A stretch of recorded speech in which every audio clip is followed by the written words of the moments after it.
no el 4, Juan 5:4 no aparece ahí, y entonces usted no sabe que un ángel viene de tiempo en tiempo a mover el agua del estanque. Dios nos manda para que al moverse el agua, el primero que se arroje al agua queda sano de cualquier enfermedad.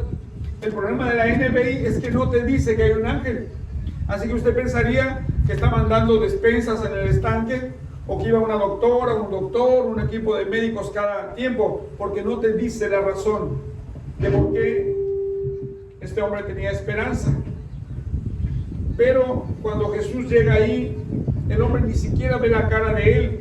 Jesús le pregunta: ¿quieres ser limpio? ¿Quieres ser sano? ¿Quieres sanidad? Y el hombre no le dice que sí. Él tiene muchos argumentos en su mente y en su corazón. Lleva tanto tiempo esperando que alguien le deje su lugar, que el agua se mueva. Él no puede meterse, está paralítico. Necesita que todos los demás no se metan. Y que alguien diga: hoy le vamos a dar chance al paralítico, vamos a aventarlo. Pero no sucede. Dice la escritura: había una fiesta de los judíos y subió Jesús a Jerusalén. Y hay en Jerusalén, cerca de la puerta de las ovejas, un estanque llamado en hebreo Betesda, el cual tiene 5 pórticos. En estos yacía una multitud de enfermos, ciegos, cojos y paralíticos. ¿Qué había ahí, hermanos? Una multitud de enfermos, ciegos, cojos y paralíticos que esperaban el movimiento del agua. Así que los ciegos tenían que ser dirigidos por algún familiar que les dijera: ¿sabes qué? Ahora el agua se está moviendo, vamos a arrojarte al agua para que quedes sano. Los cojos tenían que ser ayudados a entrar al agua, pero los paralíticos dependían completamente de que alguien tuviera misericordia.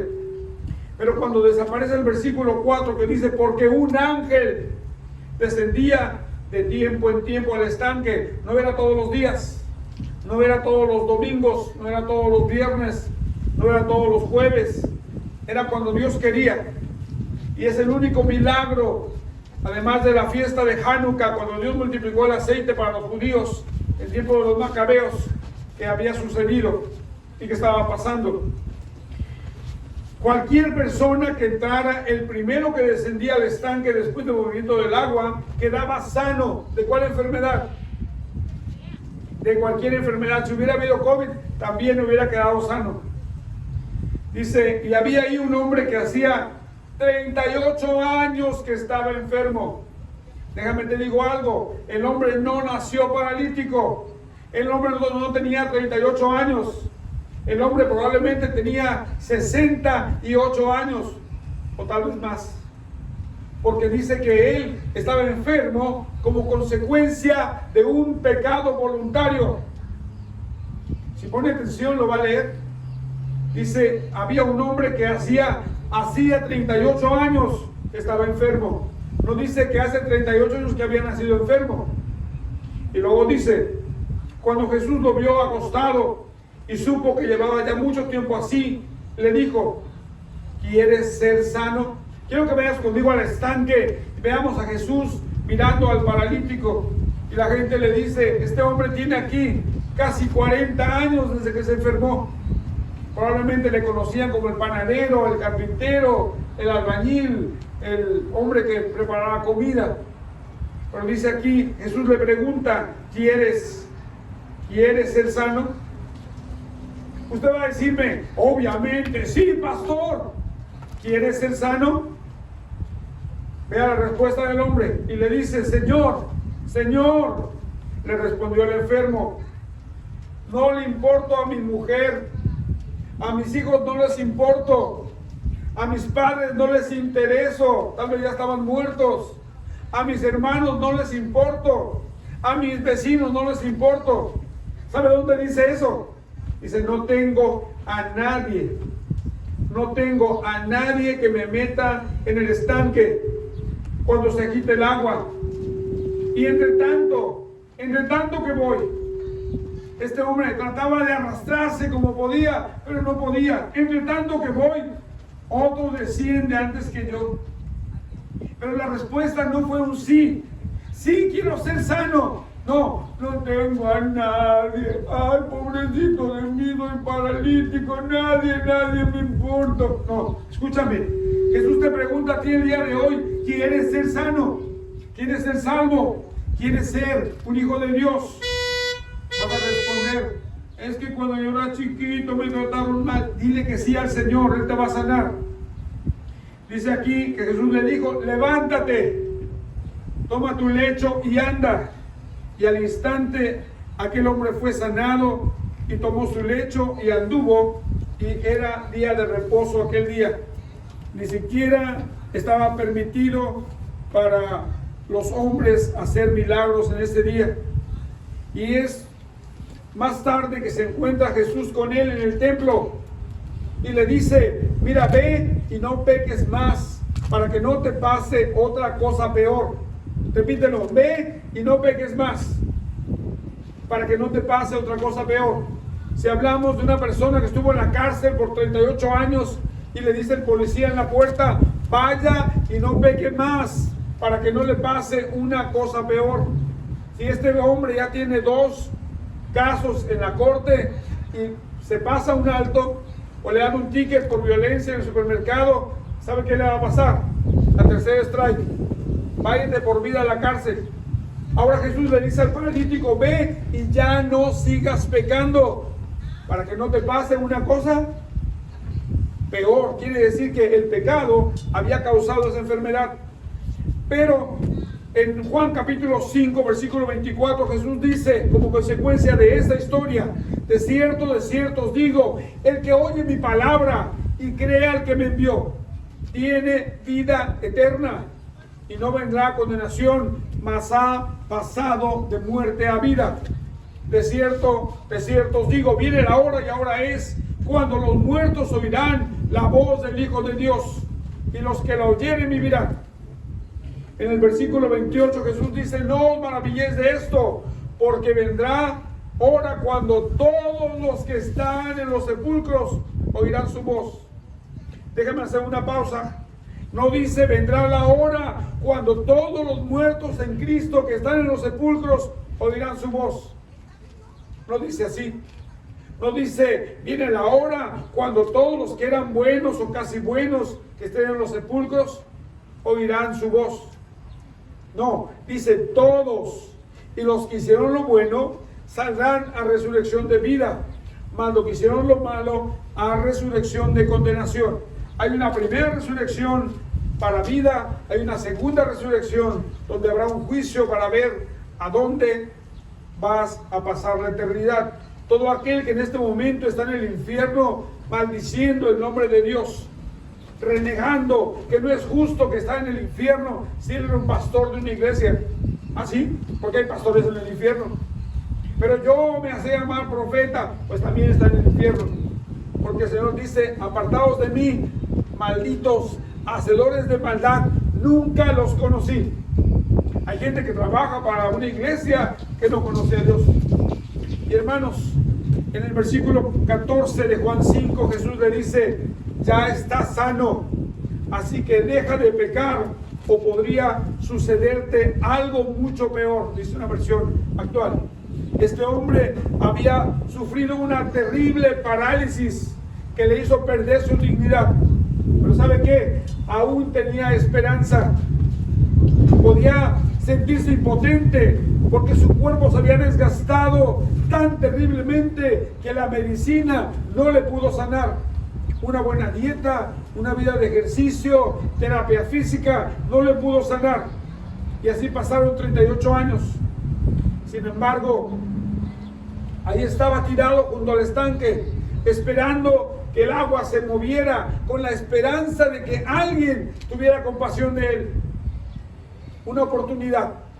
Pero la profecía en Isaías 53 nos dice que Cristo Jesús nos revela un gran acontecimiento. Dice que Él aguantó el castigo para poder salvarnos a ti y a mí. Espiritualmente, el que no conoció pecado, Dios lo hizo pecado, ofrenda por el pecado, para ofrecernos la sanidad física, mental y espiritual. Con cada una de sus heridas en la cruz del Calvario, porque dice la palabra que soportó nuestros dolores, herido fue por nuestras rebeliones, fue molido por culpa de nuestro pecado. pero por sus llagas fuimos nosotros curados. Esta restauración del paralítico es igual que el paso de la muerte a la vida. Es instantánea, es automática a la voz de Jesucristo. Incluye el poder creador que dijo que sea la luz. Levántate, toma tu lecho, vete a tu casa. El hombre tuvo que tener fe y tuvo fe en Jesús. Y mis hermanos, Jesús dice, como el Padre levanta a los muertos y les da vida, así también el Hijo da vida a quien Él quiere. A quien Él quiere. Y es en esta conexión de que Él quería sanar al paralítico que le levanta. Ahora, hermanos, hay dos resurrecciones, una que es ahora y otra que ha de venir.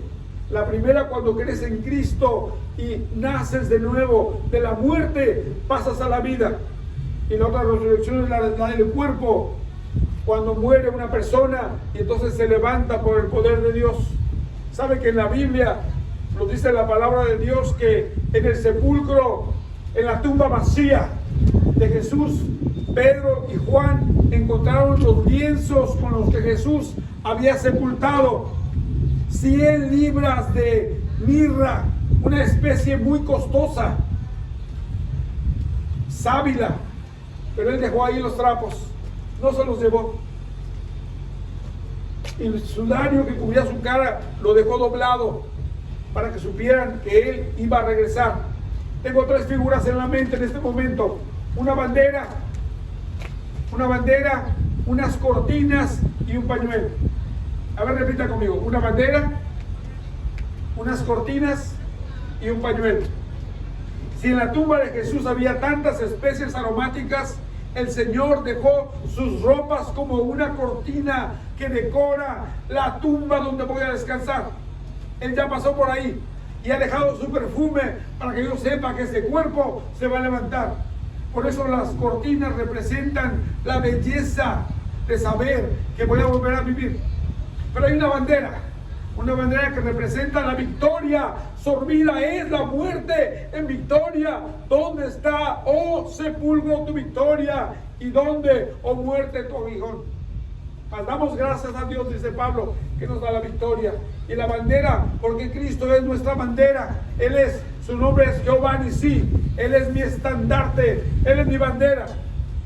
Pero ¿por qué no pensar también en ese lienzo que cubría su cara como el pañuelo, donde cada persona que pierde a un ser querido está llorando? Durante la semana se me pidió que orara por una jovencita llamada Suni, una pianista de la primera iglesia bautista de Guadalajara, cuyo papá está en el hospital muy grave. Está enfermo de COVID-19 y no hay muchas esperanzas humanamente hablando. Su mamá acaba de morir hace unos días también de COVID. Son ella y su hermano, y estamos orando por Suni.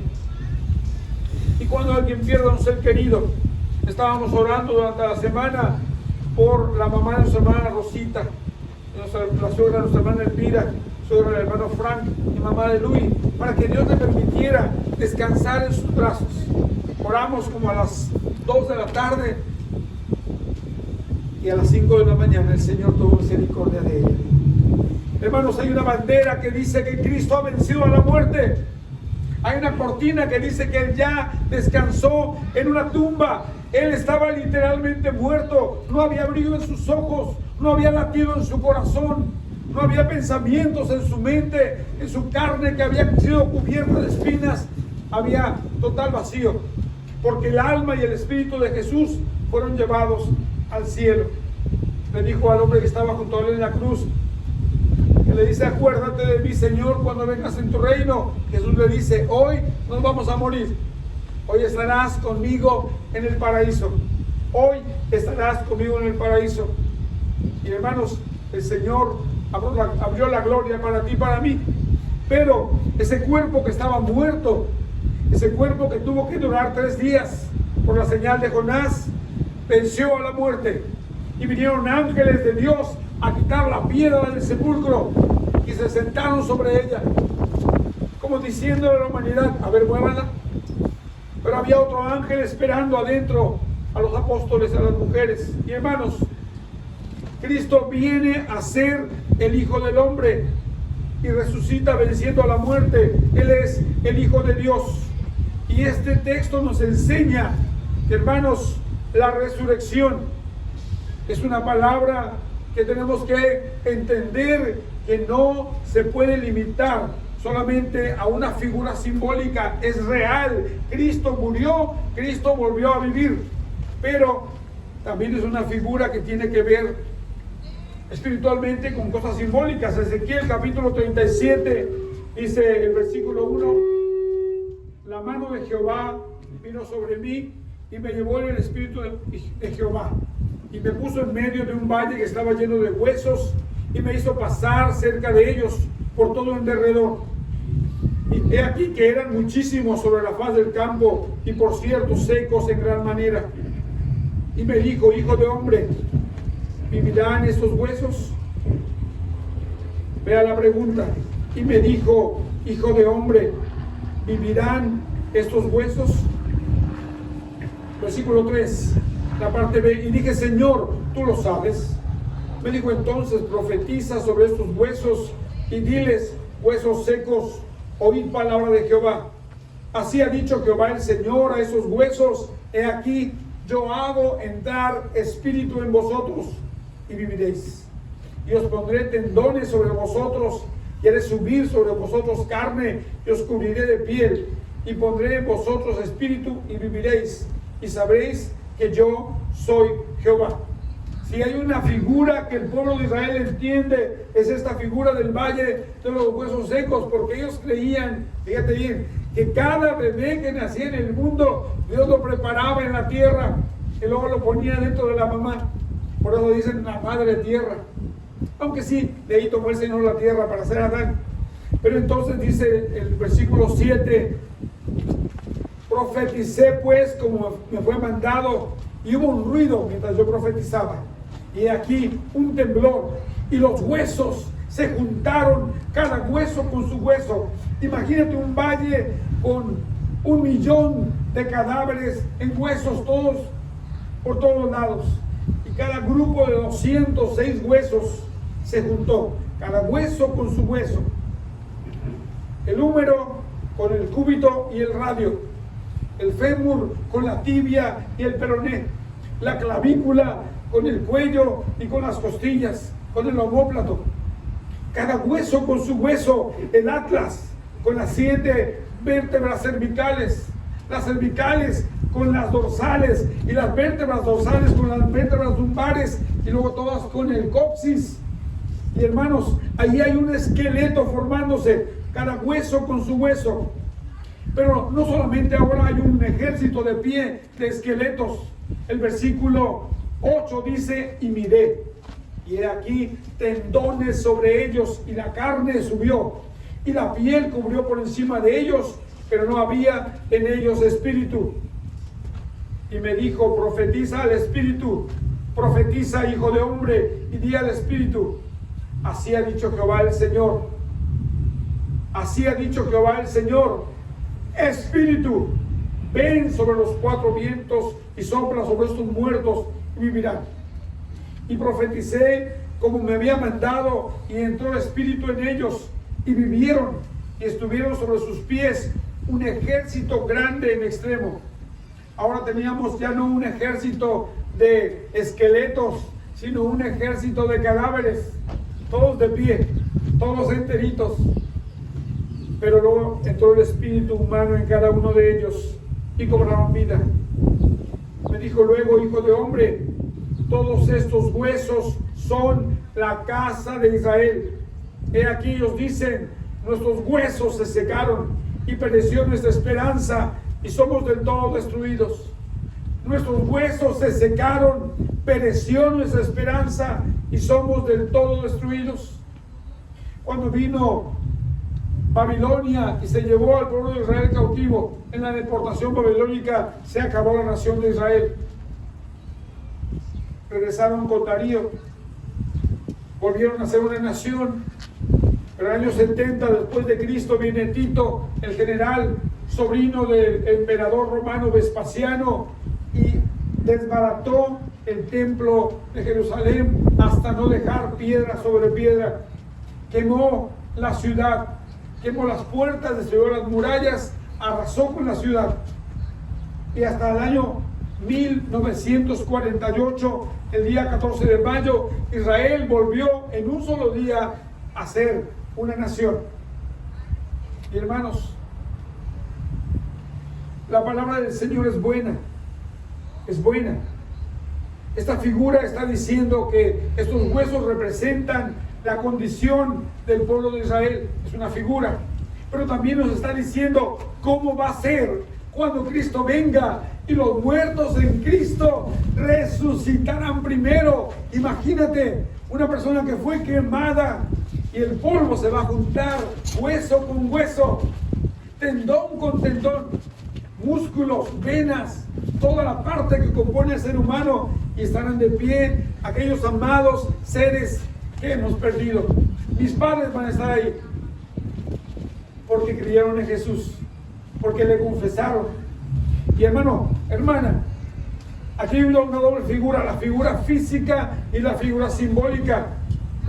Pero dice la palabra del Señor, versículo 13, bueno, el 12 dice: por tanto profetiza, así ha dicho Jehová el Señor, he aquí yo abro vuestros sepulcros, pueblo mío, y os haré subir de vuestras sepulturas, y os traeré a la tierra de Israel, y sabréis que yo soy Jehová, cuando abra vuestros sepulcros y os saque de vuestras sepulturas, pueblo mío, y pondré mi Espíritu Santo en vosotros, y viviréis, y os haré reposar sobre vuestra tierra, y sabréis que yo, Jehová, hablé, y lo hice, dice Jehová. Ahora, hermanos, ya el 14 de mayo del 48, ya el 7 de mayo del 67,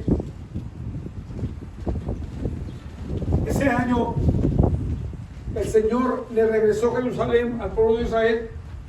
Pero viene el día, de acuerdo a Romanos capítulo 11, cuando Dios va a poner a su espíritu dentro del pueblo de Israel. Dice el versículo 25, Romanos 11: porque no quiero, hermanos, que ignoréis este misterio, para que no seáis arrogantes en cuanto a vosotros mismos, que ha acontecido a Israel endurecimiento en parte, hasta que haya entrado la plenitud de los gentiles, y luego todo Israel será salvo. Fíjese bien, no la mitad de Israel, no la cuarta parte de Israel, no el 90% de Israel. ¿Cómo dice? Todo el pueblo de Israel será salvo. Por eso manda a los dos testigos, a Moisés y a Elías, hasta donde yo entiendo. Por eso se levantan los 144,000 varones judíos a predicar la palabra de Dios. Y luego todo Israel será salvo, como está escrito: vendrá de Sión el libertador, que apartará de Jacob la impiedad. Y hermanos, hay una impartición de vida, como la vida que le fue dada a este paralítico. Hermanos, cuando Cristo venga, habrá una resurrección del cuerpo de los muertos en Cristo. Y una vez que nos vayamos al cielo con Él, habrá una conversión de 144,000 judíos que van a predicarle a 1,000 billones de almas que se van a convertir. Y luego Israel, a la voz de Dios, se va a convertir, injustos como injustos. Pero como le digo, hay una resurrección de vida para ser como Cristo es ahora, y hay una resurrección para juicio y condenación eterna, y el cuerpo será hecho idóneo para el uso interno de un espíritu no santificado. Esa persona que va a estar en el lago de fuego nunca va a morir. Déjame te digo algo. Cuando Adán y Eva estaban en el huerto del Edén y tenían a su alcance el árbol de la vida, el árbol de la vida estaba preparado por Dios para que ese cuerpo nunca muriese. El comer del árbol aseguraba la vida en el humano. Sin embargo, cuando Satanás engaña a la humanidad, cuando le dice a Eva, así que no pueden comer ningún árbol, ella dice, dijo Dios, que no debemos comerlo, ni siquiera tocarlo, porque si lo hacemos moriremos. Y mis hermanos, el hombre fracasa en este plan divino, es seducido por la maldad. Y en ese momento mi Señor Jesucristo, como Jehová de los ejércitos, hablando con el Padre y hablando con el Espíritu Santo, les dice: miren, los seres humanos se han vuelto como nosotros, con conocimiento del bien y del mal. ¿Y qué ocurrirá si toman del fruto del árbol de la vida y lo comen? Entonces vivirán para siempre. Si hubiera permitido el Señor que ya con la mente llena de maldad tomasen de aquel fruto que no estaba prohibido entonces, el árbol de la vida, hubiera ahora un mercado en Amazon, fruto del árbol de la vida, para que vivan 1000 años. Pero el Señor no lo permitió. Y hermanos, nos quiere decir entonces que Jesucristo levantó a la hija de Jairo, le dijo: Talita cumi, y ella resucitó, pero ella volvió a morir. Jesús fue ante la viuda de Naín, que había perdido su único hijo, había perdido a su esposo, y va y le dice: no llores, y le ofrece el pañuelo de la consolación, y resucita a su hijo, pero él también volvió a morir. ¿Y qué pasa cuando vamos a la tumba de Lázaro? La tumba sellada, la tumba corrompida, ya con mal olor, y el Señor clama al Padre: Señor, te doy gracias porque siempre me escuchas, pero para que estos crean, lo digo en voz alta: Lázaro, ven fuera. Y todos los ángeles trajeron a Lázaro, el que puede decir: yo soy el viviente, el que estuve muerto, y he aquí que vivo por los siglos de los siglos, y tengo las llaves de la muerte y del sepulcro. Yo soy tu Mesías. Él tiene el poder para salvar tu cuerpo, tu alma y tu espíritu. Tengo dos pasajes, hermanos. Uno se encuentra en Deuteronomio capítulo 32, versículos 39 y 40. Miren lo que le dice a Moisés: ven ahora que yo soy y no hay dioses conmigo. Yo hago morir y yo hago vivir. Yo quiero y yo sano. No hay quien pueda librar de mi mano. Yo soy. Y en el canto de Ana dice la mamá del profeta Samuel, cuando Dios escucha su oración, 1 Samuel capítulo 2 versículos 6 al 8, y Ana comenzó a orar así: el Señor da la muerte y da la vida, hunde en el abismo y salva de él. El Señor empobrece y enriquece, rebaja y engrandece, saca del lodo al miserable, levanta de la basura al pobre para sentarlo entre los príncipes y adjudicarle un puesto de honor. Del Señor son los pilares de la tierra, y sobre ellos cimentó el universo. Por eso el Señor Jesucristo le dice a ese grupo de discípulos atemorizados, a los que manda a predicar, Mateo capítulo 10 versículos 26 al 31, dice: mas os digo, amigos, no temáis a los que matan el cuerpo. Lucas 12 versículo 4: no temáis a los que matan el cuerpo y después nada más pueden hacer, pero os enseñaré a quién debéis temer. Temed a aquel que después de haber quitado la vida tiene el poder de echar en el infierno. Sí, os digo, a este temed. Lucas capítulo 12 versículo 5, la Nueva Traducción Viviente dice: les diré a quién deben temer. Teman a Dios, quien tiene el poder de quitarles la vida y luego arrojarles al infierno. La palabra infierno aquí es la palabra Gehenna, y claro, es a él a quien deben temer. Hermanos, creo que la palabra ha sido muy clara. La resurrección de Cristo es un tema tan importante en la Biblia que hay más de 100 referencias en el Nuevo Testamento acerca de la resurrección. La resurrección es tan importante en la vida doctrinal del creyente que de los 20 sermones que hay en el libro de Hechos, fíjese bien, más de la mitad, 13 de ellos, hablan de la resurrección. La resurrección de Jesucristo nos da un lugar a ti y a mí en el cielo. El Espíritu Santo dijo que él era inocente. Los ángeles lo vieron y dijeron: ¿por qué buscan entre los muertos al que vive? No está aquí, mas ha resucitado. Y mi hermano, su mensaje fue creído en las naciones y llegó hasta mi México, y allá me convertí y el mundo creyó en él. Él ascendió al cielo, ahora está sentado a la diestra de la majestad. Podemos ir a la tumba de Jesús. No andamos buscando objetos divinos, sagrados, pero vamos a encontrar una tumba vacía. Él no está aquí, ha resucitado. Vamos a terminar orando, hermanos, con un texto que dice Juan 11:25. Le dice a Marta: yo soy la resurrección y la vida. El que cree en mí, aunque esté muerto, vivirá. Y todo aquel que vive y cree en mí no morirá eternamente. ¿Crees esto? Déjame te digo esto, hermano. Déjame te digo esto, hermana. Aquella persona a quien amas, el amor nunca deja de ser. Aquella persona a quien amas y que ha muerto en el Señor no va a morir eternamente, va a resucitar. Marta dijo: sí, Señor, yo he creído que tú eres el Cristo, el Hijo de Dios, que has venido al mundo. Padre, te damos gracias en nombre de Jesucristo. Pedimos, Señor, que toque los corazones de cada persona que esté escuchando o que va a escuchar este mensaje, Señor. Que caigan de rodillas a tus pies, Jesús, para recibirte en sus corazones como el único Dios. Y quiero invitarte para que le digas a Jesús: saca tu mano de tu carro y di: Jesucristo, entra en mi corazón. Dios te bendiga. Dios te bendiga.